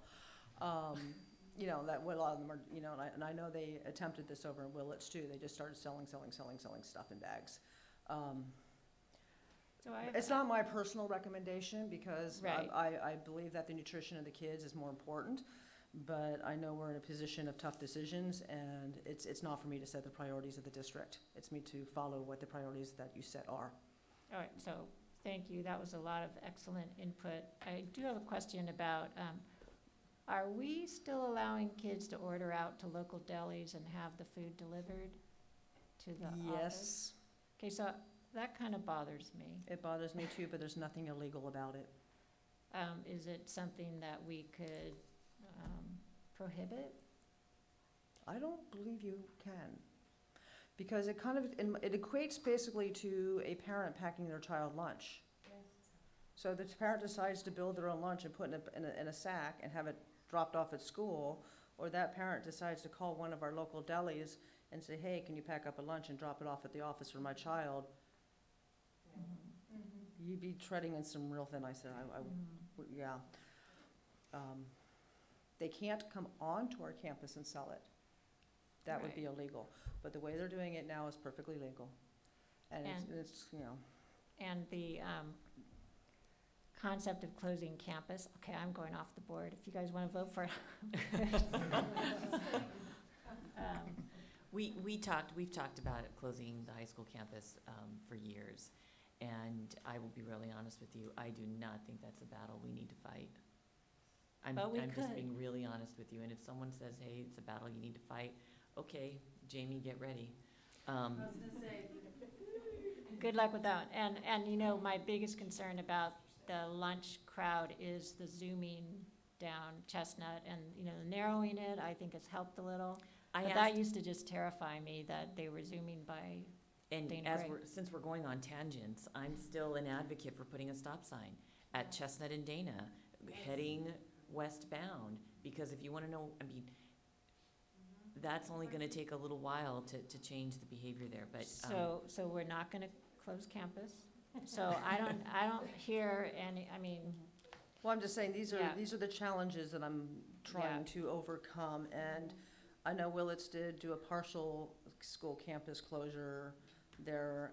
I think they ended up reopening it. I guess a girl got hit at lunch a number of years back, and Christy, who's their meet in Willits, told me that they did a partial closure, I think for Frost and Soft had to stay on campus or something. And she saw her sales go up significantly those years because of this population was there. Don't we But- not allow freshmen to leave? no, it's an open campus. It doesn't matter what open, grade open. you're in. Yeah, and how do you control that? Yeah, when I went to school. Yeah, there was a time when freshmen couldn't leave. Many, And, yeah. Yeah, it's harder. They can do it. well, and there's All a right. lot of kids who can drive who don't leave as well. So- Because they don't want to deal with the traffic, or it's not enough time. Yeah. But I don't think that's a battle that we should even begin to. So I don't want to make the whole budget crisis about nutrition, because it's not. Thank you. And Pilar, she's on the hot seat. It will have to be a conscious decision, but it may be that it's not possible. And I just wanted to bring you the information I have as Yeah. of this moment. It's only part of it. I'm going to go out and be doing a lot more research and looking at other ideas, doing some more, cost comparisons, so you can see, That's very good information. to actually compare. Even if you want to see the cost comparisons between the food product we use now and cheaper product, because Well, if there's you other stuff wanna- out there, if you but I don't wanna- know if you wanna feed it to your children. Well, and I think we need to move on to other topics, but Yes. if you would like to write down some of your numbers or share some of your numbers, I mean, this is why Pilar is so good at her job, because she does the research and she figures out how to make things work. She's been Trying to managing to anyway. make things work. Still haven't And got it now we're balanced. kind of up against a wall here and have to consciously say, we're okay with this. There's nothing we want to do or can do, and get off her back. Because I can tell, it's creating a lot of stress, but Well, you know, it is what it is, and the we're budget's very trying. stressful. Yeah, So we're- thank you, we're- Pilar. You're very welcome, thank you for your time. Thank you, Pilar. All right, you got any other places that you want to bring up for us to think about and the audience to think about? I've kind of laid out where we can kind of cut around the corners for right now. Yes? So what is our time frame, as far as getting these reports back from Bessie and, So Bessie and Kate are visiting Redwood on November 8th.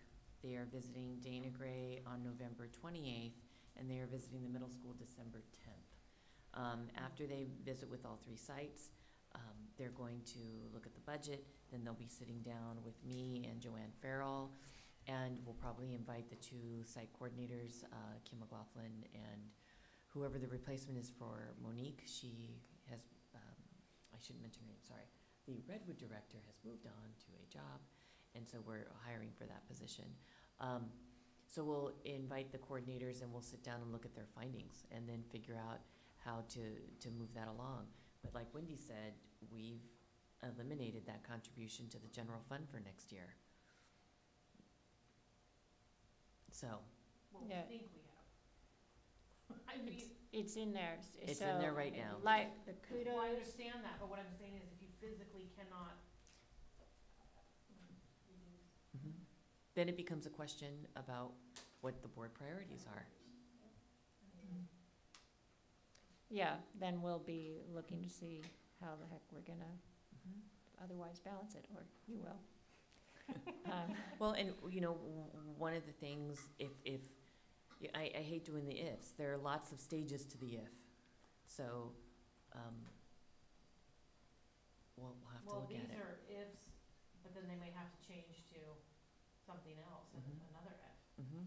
Well, and I would say, so even the custodial and ground staff, if the board decides, we're not going to eliminate a teaching position, then it's gonna, personnel is 86% of the budget. It's gonna be a person somewhere or another, and then you start looking at classified, and you start looking at, You start looking at the aid positions, you start looking at Yeah. the secretarial positions, you start looking at all of it. And we've restructured so that the sites are as equitable as possible. Dana Gray has 3 in the front office, Redwood has 3 in the front office, the high school has 3 in the front office, the middle school has 3 in the front office. So we've done that. We've combined some positions so that we can shave a few hours off here, shave a few hours off there. So we've done a lot of shaving, for lack of a better word, in order to try and cut costs as much as we can without jeopardizing services.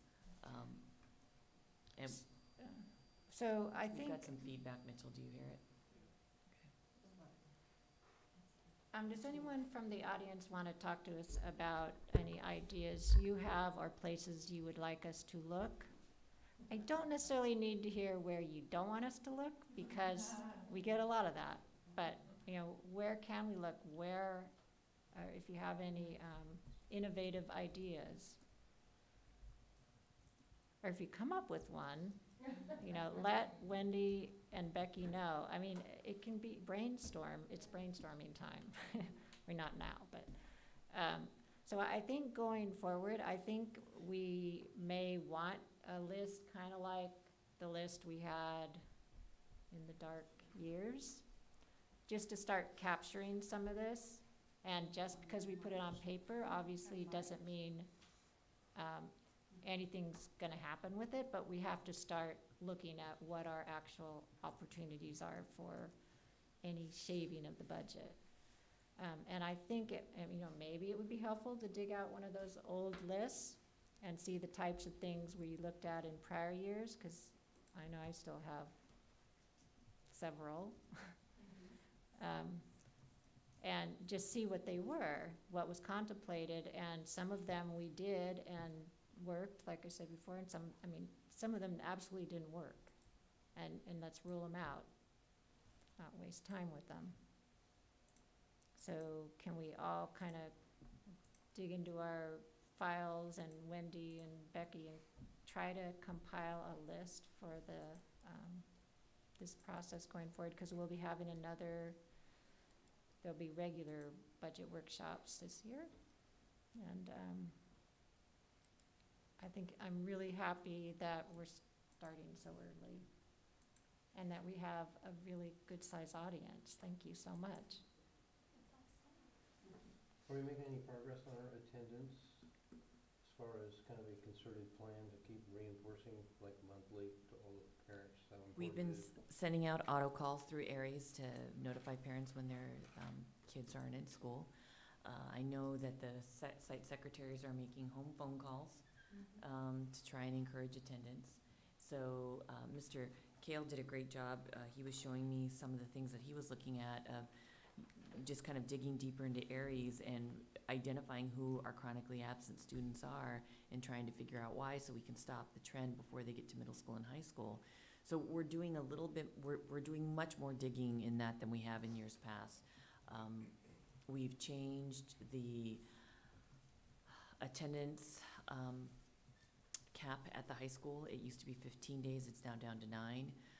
What's difficult is that I just learned through the network that I'm with in Lake County and Mendocino County is that Saturday schools, while they count to recoup some ADA, they no longer count towards the chronic absenteeism rate.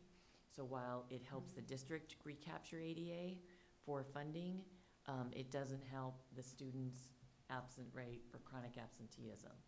So so when a high school student is absent and they go to Saturday school to buy back a day, right? We will still do that internally for the student, but they will still be counted as a chronically absent kid on our dashboard. So that's a little bit of a blow, but we still have that ability to capture that ADA.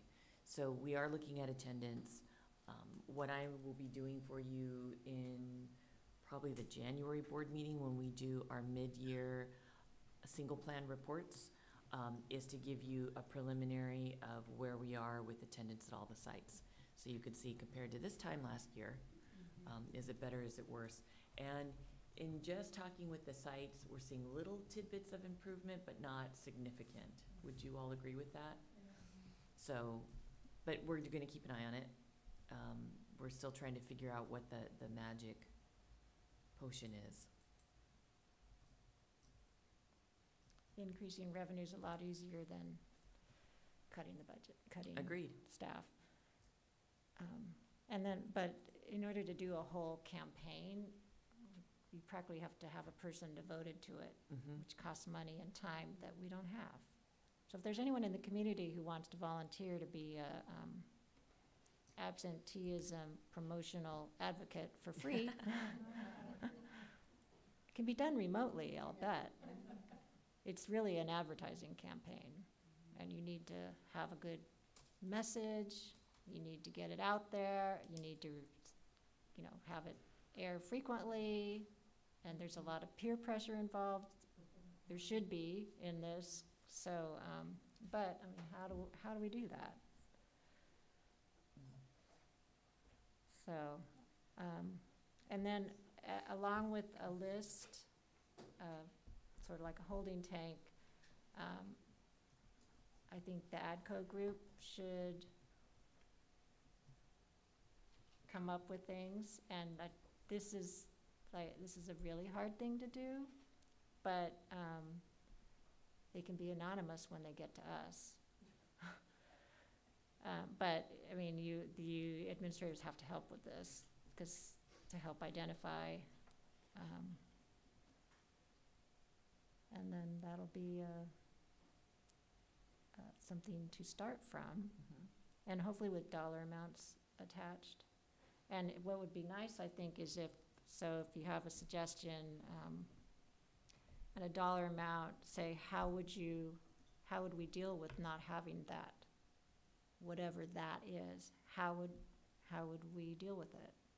So if you have an alternative plan, then the board can judge, okay, maybe that'll work. But if there's no alternative plan and you're gonna get rid of something that has been important, then that's problematic. So does that make sense? I think so.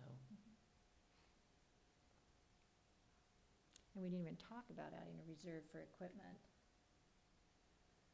Well, and then, there's another ugly little word that we haven't talked about tonight, and that's facilities. We haven't touched our facilities now at Redwood for 20 years. Redwood is an anomaly to me. There's no point of entry. I don't know where you're supposed to enter. And when you enter in their front door, you're like in the abyss. Do you go to the cafeteria, or do you go through the principal's office to get to Linda Stevens? Or do you go through the straight locked conference room door? Well, you're talking, we already did our major rehab of Redwood, and you didn't get a new front door. Sorry. That was a bond issue. Each classroom has 3 electrical plugs, one there, one there, Yeah. and one there. That's the bummer of being the Okay, so first now we school have to get extension rehab. cords everywhere. But now, you're talking another bond issue, that's kind of beyond our budget year problem. But yeah, it should be on the horizon, I just don't know how that's gonna happen. Well, and I have to tell you, we need to look at something with facilities. We have a whole lot of portables that just need to be gone. They need to be gone. So that's the other dirty little secret that we didn't discuss tonight. So we have lots of things on the horizon, and we have to start doing some real planning on how to address many of our needs. And again, I know hope is not a strategy. My hope and prayer is that the state somewhere along the line funds us a little bit differently. The way we are funded right now, we're in trouble. And we really haven't seen the numbers for the fire, the property, that whole domino effect. That's gonna hit in January.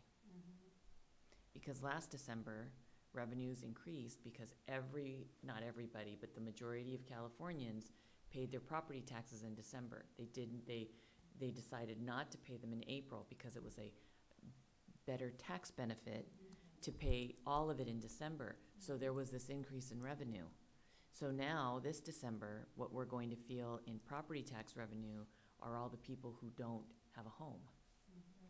So I'm a little worried about what's going to happen in January, but, as my husband always tells me, worrying doesn't do you any good. Wait for it to happen and figure it out. So we have lots of things on the horizon.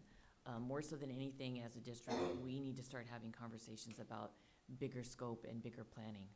Well, because this is like an operational budget, and then you got your long-term facilities planning, and you might consider a committee, that it could be a superintendent's committee, you could get people from the community on it, you could get board on it, and just sort of launch that, because we're gonna need a facilities master plan, have to pay for it, and if we don't, and if you don't have a group or a committee who's focused on just that, the odds of it happening when we have all these operational things and crises to deal with, it's not gonna happen.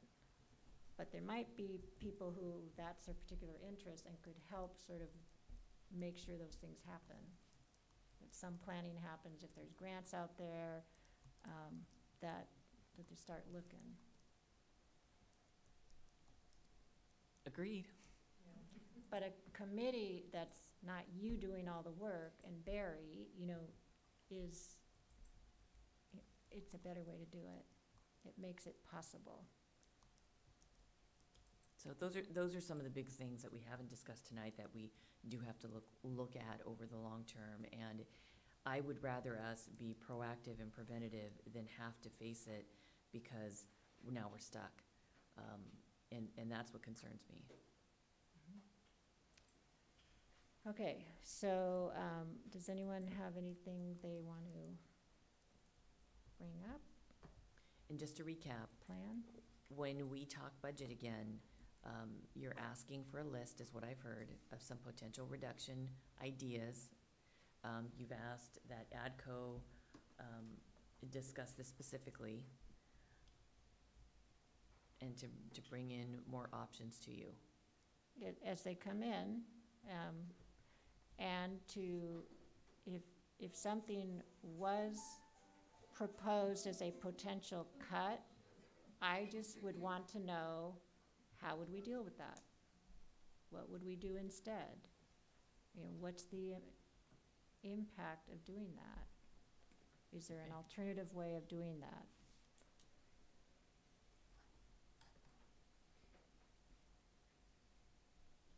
And when is the next budget workshop projected to be held? Maybe January?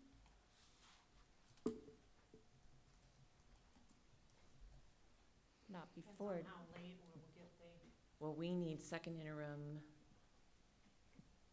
to the county in, March 15th, so we should meet either in, If- January after the governor's budget workshop would be really good. do you have that date? I would say to play it safe, the first week in February would probably be the best time to do it. Yeah. Because I think it's the third week of January, and that would give me some time to process. Mhm. And that's just for, that's for a meeting focused on the budget. We'll be talking, the first interim will come to the board in December. December, the second, so those are always opportunities to talk about the budget. So there's usually an update on attendance and, That would be one by then. yeah.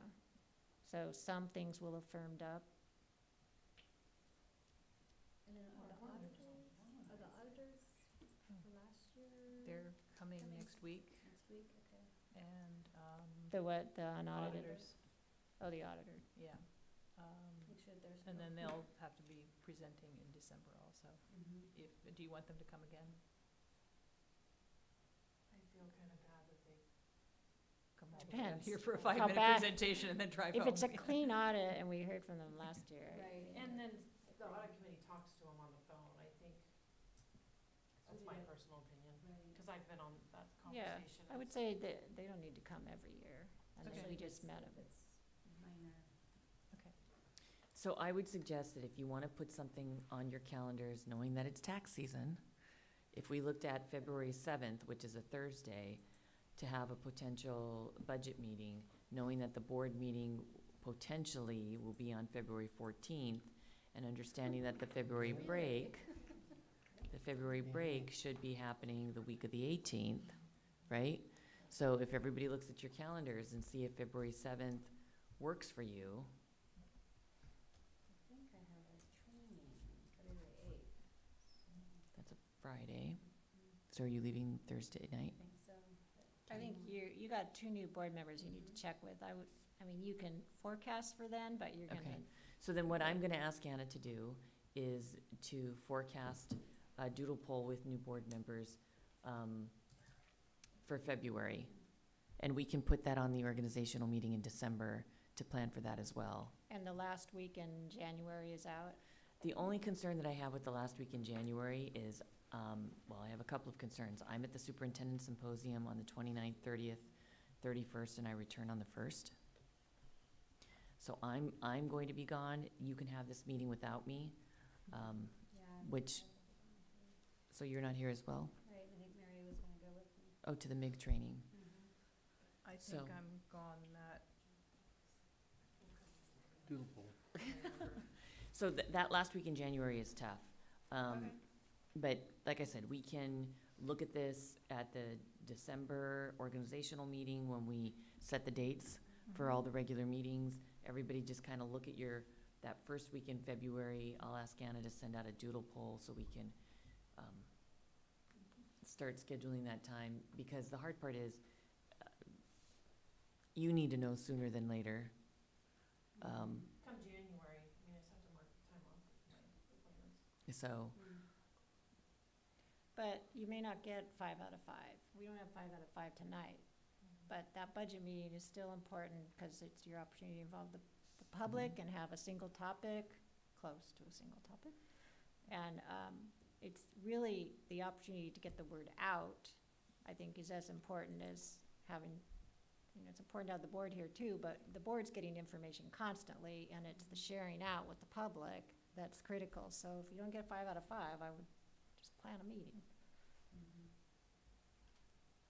All right, so I think we have a plan going forward. Sorry, it's bad news, folks. Maybe it'll get better. Sometimes it does. So anyway, thank you all so much for coming, and spread the word if anyone has, helpful ideas. Again, just telling us, please don't cut this. We pretty much know what those things are. So, but have you ever thought about this? That's a nice way to phrase it. That would be helpful. You wanna make one last call for any comments? Yeah, and last call, anyone want to talk to the board? I feel like you guys mean, there must be something you wanna share.